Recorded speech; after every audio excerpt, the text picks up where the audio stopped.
I'm sorry, but that cocky, I'm top shit attitude he carries throughout this movie just bothers me. D'Artagnan is supposed to be an honorable fighter, naive maybe and not too bright, but honorable and brave and stubborn to a T. That's what makes him likable, because even though he pulls dumb crap, you know he's genuinely sorry and that he will make up for it in the end. You just don't get that from Luhrmann's performance. All you get is a cocky young bastard who gets to the big city and assumes that in a couple of days he's gonna be top shit.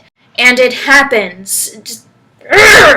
Oh, and then there's Louis the 13th. Oh, Louis, what have they done to you? Now, from what I know of French history, the government was totalitarian. The king was top dog, and everyone knew it. Especially the king. This kid, he's more like Louis the 16th. He knows he's on top, but he doesn't have the confidence to do anything with it. Which is total bullshit! He wasn't the strongest, maybe, relying heavily on Cardinal Richelieu, but that was because he was a suspicious guy. He was still a Bourbon king, not some pathetic weakling in puppy love with his wife who dresses himself based on what the Duke of Buckingham was wearing. Oh, and the Duke of Buckingham. Oh, good God. Orly, please, don't ever take a villain role. Ever again. Please. I mean, I know you shouldn't typecast, but Orlando Bloom just cannot be villainous. I mean, maybe in another movie and with a different director, but he was just too Will Turner to be a villain in this movie. I was just waiting for Johnny Depp to show up and smack him with an oar. And his right-hand lady, Milady de Winter, was weak. Mila Jovovich is a fine actor, but not in this role. She was just incredibly wooden, uninteresting, and she does way too much in a corset. I'm sorry, but that shit is just impossible. She'd break all of her ribs, and maybe even her spine. And she's just not devious. The banter between Milady and Athos reminds me of the bickering in the Avengers. It's just lifeless and boring and does not do justice to the real heartbreaking story from the source material.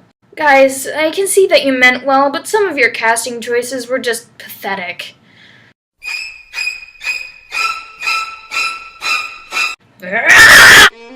Number 3. Accents. Related to the problem of casting, this movie takes place in France. It's supposed to, I realize. But half of the Frenchmen have British accents, and the other half have American accents. And then there's a Danish man and a German man. You see, this is a pet peeve of mine in movies. If you're going to have characters from the same area, make sure they all have the same accent! I mean, this was one of the things that bothered me about the 1999 TV movie Jesus. Yes, I've seen that movie. Went to a Catholic school. Like, just, if characters are from the same country, if they're from the same region, if they're... just give them the same accent! It's not that hard! And there are plenty of British people, there are plenty of American people. Just pick one! Oh, God. I don't know if it was just because they wanted these specific people to be in the role, but...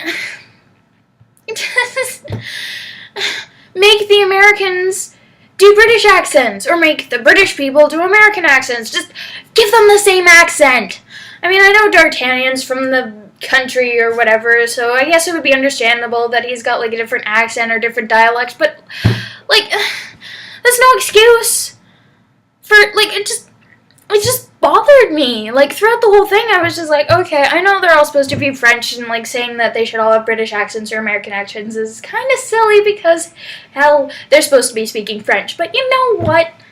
Like, just pick something. You can't mishmash accents. It seems sloppy. Like, I don't know, like I said, it's just a pet peeve of mine. But Like, I'm sure it bothers other people too out there. Like, I can't be the only one. I mean, like, there's a reason that other movies have people with the same accents. Like, they've gotten American people to do British accent. They've gotten Australian people to do British accents. Like, is it really that hard to get everyone to do the same accent? Like, really? It takes a little bit of effort. Like, oh, I'm British. There. Is that really so hard? The next one. Number 2. Historical inaccuracies. The history in this movie just... it hurts me. It just hurts me for so many reasons. First and foremost is... fucking airships! Like, airships did not exist, people! It's just silly! I feel like airships were just added so that the director could add more CGI. That's the only purpose these stupid things serve. They do absolutely nothing for the story, and how do I know that? Because they've done the story before without airships, and they've been fine! They've been great, actually! So there's no need for these stupid, unhistorical, unfounded, just stupid things! There's no need for them! It's just... Another problem that really bothered me, I mentioned this in the blog, a lot of the scenes take place in Versailles. In Versailles.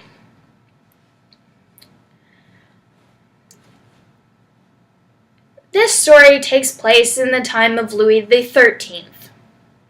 Versailles was not built until Louis XIV. And hell, it actually wasn't even finished by the time Louis XIV died, and yet here it is in this movie, completely finished. At that time, the palace in Paris would have been in use. I mean, the reason Versailles was built was because Louis XIV had such a traumatic childhood in Paris that he decided to build a palace at Versailles, away from Paris and away from people being able to get at him. Like, that's the reason it was built. Louis XIII didn't have that problem. He was right in the middle of everything. So it doesn't make sense. Like, what? Could you not make sets of the Palace of Paris? Could you not borrow the Palace of Paris? Like, is it really that hard? I mean, I know Versailles is known. It's the palace in France. It's the most famous palace. It has palaces mimicked after it in Russia and, like... It's very famous, and I know that, but it wasn't even a thought in anyone's idea at this point in time. And it just bothers me because they're using the palace so obviously in this movie. It's just such a piss-off. I mean, they're walking in the Hall of Mirrors. They're not even trying to hide that they're in Versailles. They're not even trying! And you know what really bothers me about their use of Versailles in this movie? The movie that I love, the 1973 adaptation, is guilty of a very, very similar crime, and my attention would not have been drawn to it had it not been for this stupid movie. Yep. The adaptation that I love uses the wrong palace, too. No, they don't use Versailles, which is better, I guess. I mean, the palace that they do use was at least built at the time of Louis XIII. But it's in the middle of Spain. Yeah, that's right. In the middle of Spain. They didn't use the Palace of Paris that would have been used, or another French palace. No, they used the Royal Palace of Aranjuez. I don't know how to say it. It's in the middle of Spain. I mean, I guess it's not as bad because, well, they're using a palace that isn't that well known, and it kind of has the same style that would have been used, but it's still the wrong palace, and every time I watch this movie now, that's all I'm gonna notice about it. It'll be like, they're in the middle of Spain right now, not France. So, you know what? Thank you, movie. Thanks. Thank you for just waking up my inner historian to the fact that this movie that I love has the exact same problem that you do. Thank you. Just screw you, movie. Screw you. You know, I'm done.